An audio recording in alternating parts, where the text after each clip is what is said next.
The Sharks need some help on the blue line. What options are going to be available in free agency?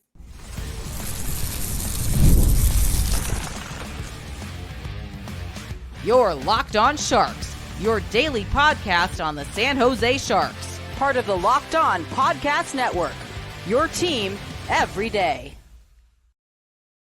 Hello, welcome to Locked On Sharks, the premier hockey podcast covering your favorite team in the Bay Area. My name is JD Young, caretaker at the Reef, also the co-host of Western Conference Tuesdays on the Locked On NHL channel. Thank you for making Locked On Sharks your first listen, proudly part of the Locked On Network. We cover your team every day. And if you want to be an everydayer, all you have to do is just follow wherever you get podcasts, or you can watch this on YouTube as well. And today we're going to continue to look at some free agent options. And we're going to be devoting today's entire episode to the blue line. As we know, the Sharks, they need some help there, right? You have Mario Farr coming back, Mark-Edward Vlasic. You have some young guys who started to make an impact in, guys like Henry Thrun. You hope a Shakir Mukumadula makes impact. Right there, there's a ton of kind of names there for Sharks fans, but they need a guy. And we're going to be looking at players who I think can be the guy for them. So we're going to look at Matt Roy, Oliver Shillington, Colin Miller, and Alexandre Carrier.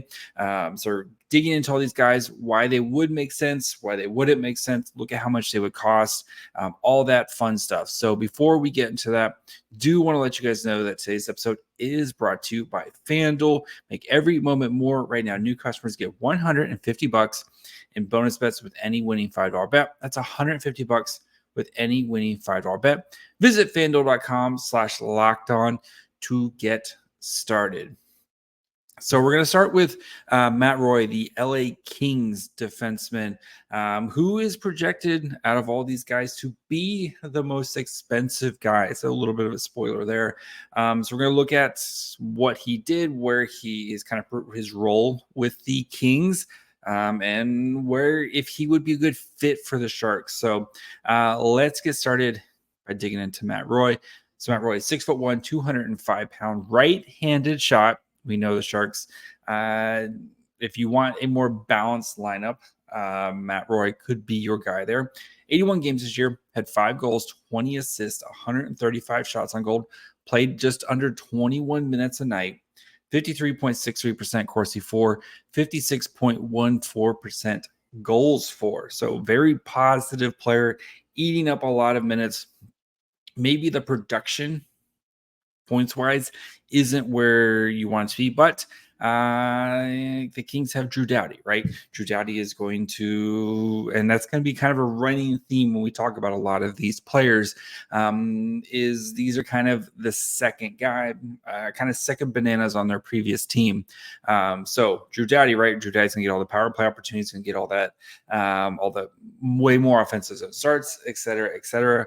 So that's why maybe Matt Roy's offensive production isn't where you would potentially expect to see it, especially when you're looking at his projected contracts. So Matt Roy, though, played first-line defensive minutes, 86th percentile player, 71st percentile offensively, 92nd percentile defensively. Ton of, even strength minutes. Like I said, didn't get a lot of power play. Only played 14 power play minutes, especially, again, you have Drew Doughty, Brent Clark. Like, you have a lot of other options to go with if you're the LA Kings. Then it wouldn't make sense to give Matt Roy those opportunities, but on a team like the Sharks, maybe he can do something with it. A ton of shorthand, absolute stellar shorthanded player, positive there.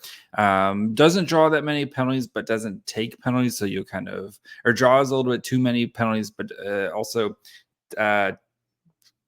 doesn't draw as many penalties, but does a good job of taking penalties.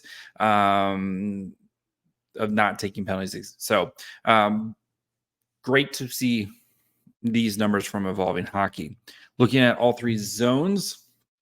So Matt Roy, in this department, maybe this is where you kind of see a little bit of a where some things maybe not put together. Because if you look at the offensive stuff, it's pretty solid. When he's on the ice, the shots per 60 are high. Is good job of creating offense, but getting the puck out of the zone, I think, is where he kind of struggles, and that is an area where the Sharks, right, they need help. They need a guy who can kind of be that primary zone puck mover, and looking at Matt Roy's zone entries per 60, they're really low. His defensive zone retrieval, so trying to get the puck out of the zone, they're not that great. So this might be where maybe Matt Roy just isn't that type of fit for the Sharks because of what he's really good at, right?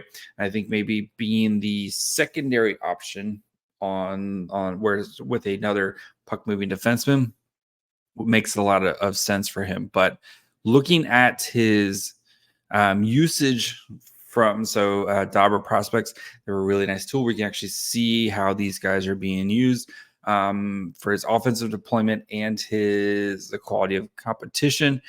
So Matt Roy was kind of facing about average, right? So he's getting, if you kind of look at the chart, they have if you're in the upper left quadrant, you're facing tough competition with very little zone starts. If you're in the right you're facing tough competition with a ton of zone starts. If you're facing the bottom right, or if you're in the bottom right corner, you're facing a ton of offensive zone starts against weaker competition. And if you're in the bottom left quadrant, you're facing light competition with defensive zone start. So Roy was slightly in the tough competition with not a lot of offensive zone starts. So he's kind of getting the bulk of that and kind of doing about average what you would expect for what kind of where he was at. Sorry, I forgot to switch the slides here. So you can really see where Matt Roy is, especially compared to guys like Brad Clark, who got a lot of offensive zone starts, Jordan Spence, who got a lot of offensive zone starts against really soft competition. Right, he's eating up a lot of these minutes here. Closer to Drew Doughty, who is doing more with kind of the same opportunities here. So, what's Matt Roy going to cost? So he's projected to get a 5-year deal at $6.1 million per season. That is a 38% likelihood. He's also could see a 6-year deal at basically the same amount. So they're kind of the two most likely options. So you're seeing over $6 million a season for a guy who's very good offensively, very good defensively, but maybe not the role for what the Sharks, I think, need. So again, if the Sharks did sign Matt Roy, he would easily be their best defenseman on the team, right? And he's played top pair minutes, right? He played 21 minutes a night last season. Would be really, I think take a lot of pressure off a guy like Mario Ferraro, where Roy, I think, would step into that top line role. Ferraro maybe kind of bumps down to a second pairing. And then if you want to give Roy a young puck moving defenseman like a Shakir Mouk-Madulin, maybe that would make a ton of sense, where a guy like Mouk-Madulin, who we expect to be that puck moving guy, can maybe generate some more offense. And then Roy can kind of help guide him along and kind of cover for his offensive leanings. So, but maybe wouldn't provide the impact that you'd want to see as a puck mover, and a guy maybe getting the puck out of the zone. So, and $6 million is a pretty hefty price tag. So I'm curious to see again what we know. Mike Kerer does have to spend some money this offseason. Signing a guy like Matt Roy, who's 29 right now. I think when's his birthday? I had it up and lost it. He's 29 right now. His birthday is taking forever to pull up. So he just turned 29. So this will be his age 29 season. So by the time this contract expires, he's going to be 35.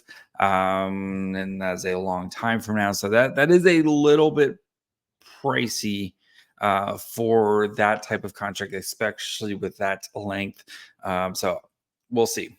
That's kind of at the end. I'll kind of rank how I would probably go after these guys. So before we continue and we talk about two guys who are maybe a little bit more of low risk, but each has some potential upside, just need to take a quick break. Passion, drive, and patience, the formula for winning championships, is also what keeps your ride or die alive. eBay Motors is everything you need to maintain your vehicle and level it up to peak performance. They have superchargers, roof racks, exhaust kits, LED headlights, and more. Whether you're into speed, power, or style, eBay Motors has got you covered with over 122 million parts for your number one ride or die. You'll always find exactly what you're looking for. And with the eBay Guarantee Fit, your part is guaranteed to fit your ride every time or your money back. Because with eBay Motors, you're burning rubber, not cash. With all the parts you need at the prices you want, it's easy to make your car the MVP and bring home huge wins. So keep your ride or die alive at ebaymotors.com. Eligible items only. Exclusions apply. eBay Guarantee Fit only available to U.S. customers. All right, let's continue and look at a guy who I am actually would be really, really excited if the Sharks were to go out and sign him. And that is one Oliver Shillington. So Shillington, 6 foot, 183 pound, left-handed defenseman. I know what you're saying. You're rolling your eyes. The Sharks need another left-handed defenseman, like they need a hole in their head. Shillington's good, guys. So thing with Shillington, right, is he missed basically a year and a half of hockey due to some mental illness issues. He had to just get away from the game for a little bit, right? We'll talk about the player he was heading to be before he left here in a minute, but this season came back halfway through the season, 33 games, 3 goals, 5 assists, 42 shots on goal. 17-15 time on ice. Corsi for 4807, goals for 43.75. So since he didn't play really too much this year, like looking at his evolving hockey card, it's not super impressive, but I will show it here. He, again, just didn't rack up enough minutes, was kind of playing between the first and second pairing minutes with Calgary. Wasn't getting too much power play time, wasn't getting a lot of shorthanded time. I think they were kind of easing him back into it, especially after what had happened. Offensively, expected goals above replacement was positive, but kind of everything else was a little bit below average. That's to be expected, right? This guy missed, basically 18 months of hockey. But if you go back to his season before he left, and that's the 21-22 season, he was well on his way to being a top flight defenseman. So again, this is from 21-22, 92nd percentile player, 89th percentile offensively, 67th percentile defensively, playing just below first pairing minutes at even strength, kind of on the power play 2 type of player. You're on the power play, excuse me. You're not seeing much from him shorthanded, but Shillington was well on his way to being one of those type of players. Does a good job of not taking penalties. And again, that even strength, goals above replacement, just absolute rock star type of stuff here from him. Again, this year didn't have enough data to track from you look at the all 3 zones, but what he did in that 21-22 season, all 3 zones, is exactly what the Sharks need. His shots per 60 is great. Shots and assists per 60, like all of his offensive numbers are really good. Creating offense off their rush makes a lot of sense, especially when you have guys like Celebrini and Smith, who I think are going to be those type of players. But defensive zone exits, zone entries are positive. Defensive zone exits, exits per 60, great number. Exits with possession per 60, insane number, like off the charts. Shillington gets the puck from his own zone out, which is the biggest thing the Sharks need help with, right? Is getting the puck from their own zone out. And these are his, going back to his 21-22 season. Shillington is amazing that, and I don't think that trait is going to go away, right? He's still going to be amazing puck handler, and that is what the Sharks really need. Looking at where his usage this season, offensive zone deployments was kind of given a little bit of soft here. Zone starts again. You're trying to ease this guy back in, especially after missing 18 months of hockey. Maybe didn't really produce as much as you'd want, but I'm willing to bet full training camp, get him in here. He could be a guy who you're looking at as a potential steal, and especially when I show you what his projected contract is going to be. Oliver Shillington is projected to make a 1-year deal at $1.2 million. That is 43% likelihood. And Mike Greer can sell this, right? Come in, well, even if it's like a 1-year, $2 million, whatever it is, right? The money doesn't really matter because the Sharks have plenty of money. But if you get him in here on a 1-year deal, you could say you're our best defenseman. You're going to get all of our power play opportunities. Rebuild your brand, especially because he's 27. He'll be 28, I think, when the season starts. Get a year where you're going to be taking all the opportunities to be the guy and go see what you can do. And then if you're awesome, maybe we talk about a contract extension. If you have a really great season, this is the ultimate bet on yourself season on a team that has no expectations. You're going to have 2 young, offensively gifted players in the lineup in Celebrini and Will Smith. And you're going to be our best defenseman who's going to be able to kind of run the ship, especially on the power play.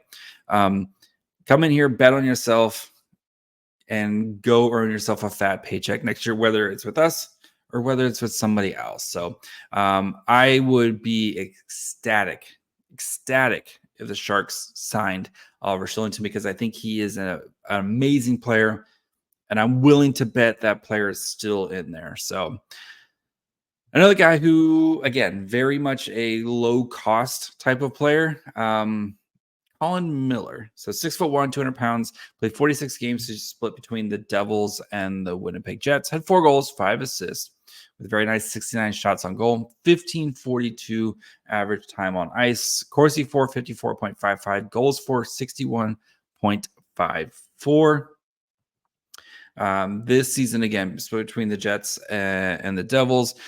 Kind of playing between second and third pairing minutes, 51 percentile overall player, 66 percentile offensively, 37 percentile defensively. Played not a ton of special teams. Again, he is more of a bottom pairing type of player, but has some pop with him.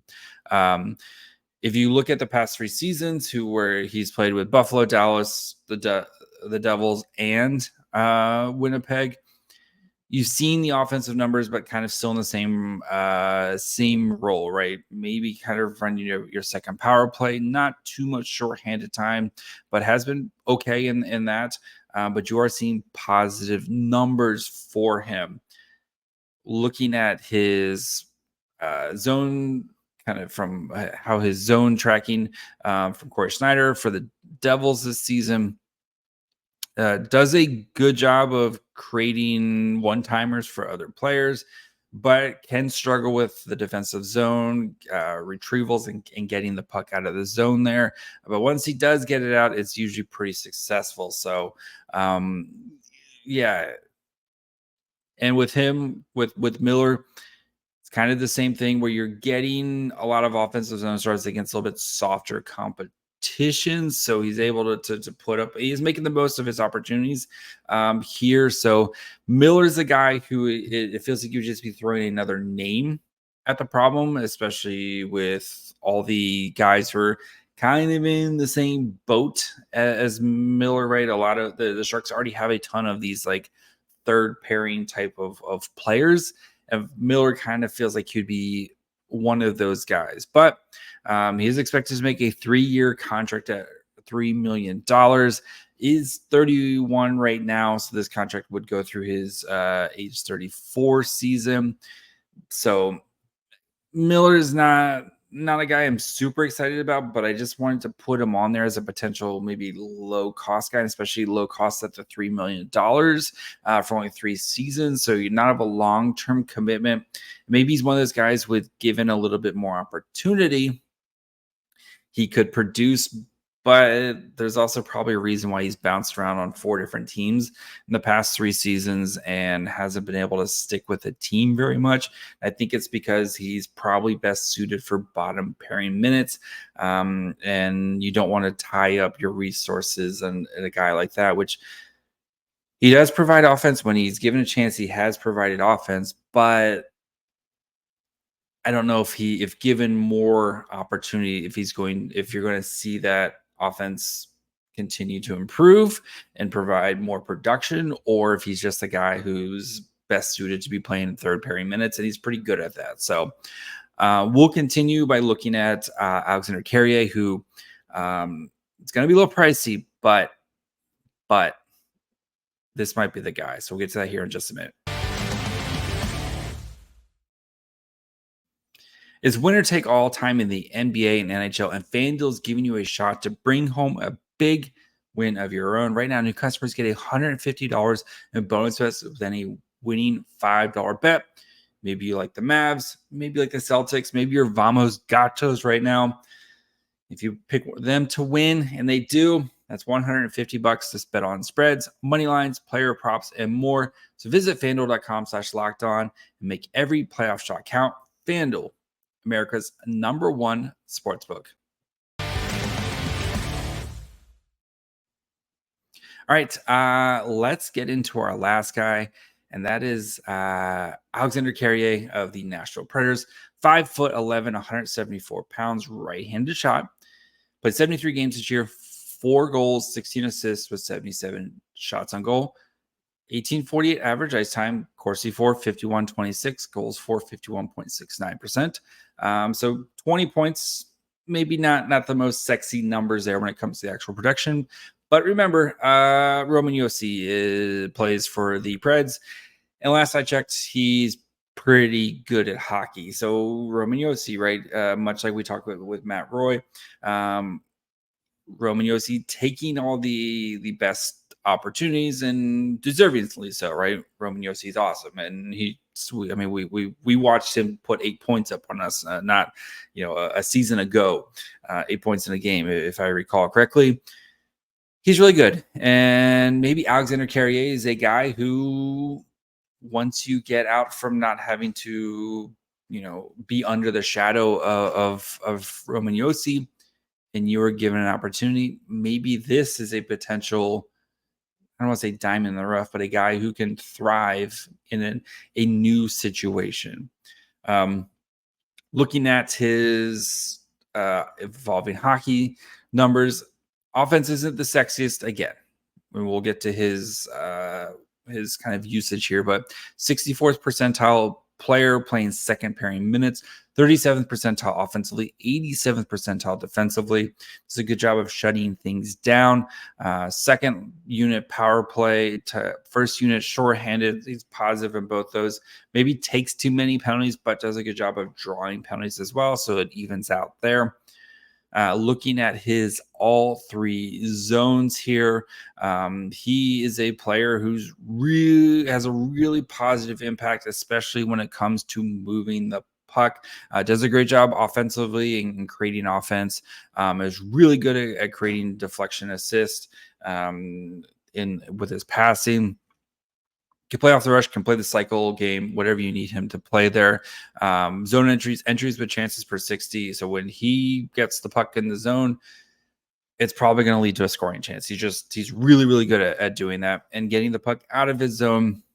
I think he's really, really good in those areas as well. Maybe not Shillington from a couple seasons ago good, but I think he's still really good, and he's done it a fair amount of times. And even the zone to entry defense is really good at limiting chances per 60, like even just kind of shutting things down at the blue line. So Carrier's got some really encouraging numbers when you look at his zone metrics. Usage, he's a guy who plays tough minutes. He plays against tough competition, and he has a lot of defensive zone starts. Roman Josi is going to eat a lot of those offensive zone starts because it's Roman Josi, and Carrier does a really good job at making the most of his opportunities. So, yes, the actual offensive production, maybe not what you want to see, but Carrier, he's been given a lot of tough shifts and a lot of tough starts here, and he does a really solid job with those starts. So Carrier, what's he going to get? Carrier's expected to sign a contract with a new team at 4 years at $4.3 million. He's 27. He turns 28 beginning of the off season, so this will run through his age 32 season.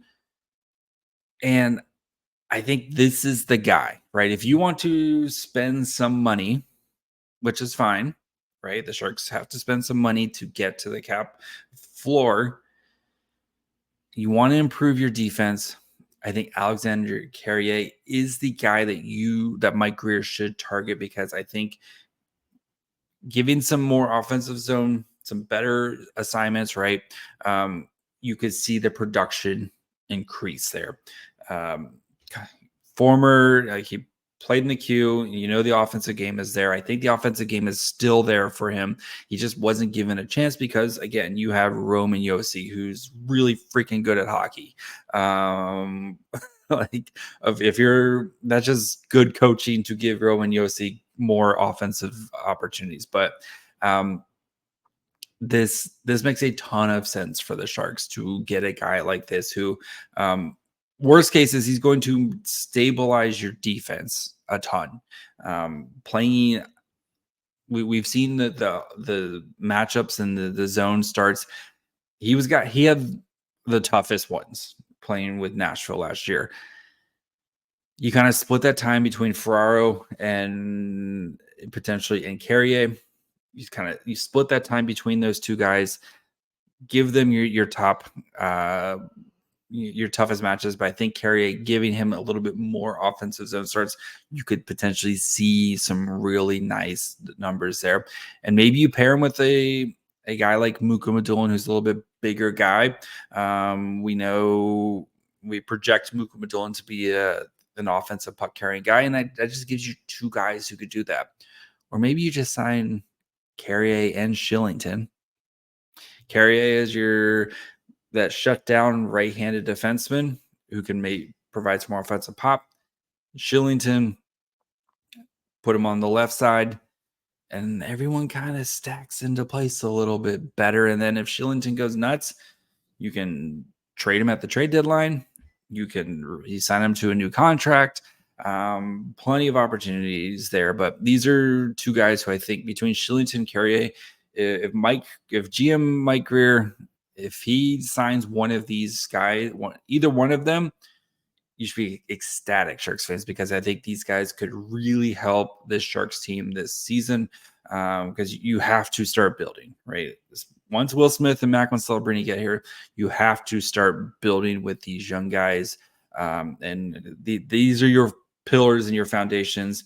And having guys who can help just get the puck out of the zone defensively would be huge for the Sharks and solve a ton of their problems, both in the defensive zone, where you're not getting stuck back there for 2 minutes straight, and then just getting your offense going. So I like both these guys. If you want a little bit more sure thing in Carrier, I totally understand it. If you want to bet big on a guy like Shillington, where it's very much a low cost but a high reward type of player, I totally get that as well. So those are the two guys I would put first. Matt Roy, who I think is a really good defenseman, but I don't know if he maybe fits what the Sharks need right now, which is a guy who can, again, get the puck out of the zone. He's really good defensively, and the production has been there. But I worry maybe if he comes out of that LA Kings system, he might not be the same player. And then Colin Miller, I think I would rather spend some money elsewhere, but I just wanted to kind of bring him up as a potential very low risk type of player. So that's going to be it for me today. We got plenty of good stuff coming up. We got more draft profiles coming up this week. We're going to dig into the 2022 draft class of Mike Greer's first draft class and see how those guys' seasons went. We'll continue to dig into free agency. We'll talk. I think I got a fun one I'm working on with about Macklin Celebrini and Will Smith. So working on that one as well. So make sure you guys are following along wherever you get podcasts. And of course, you can watch on YouTube as well. Follow the show on Twitter, Facebook, and Instagram at Locked On Sharks. Follow me on Twitter at MyFryHole. Until tomorrow. Bye, friends.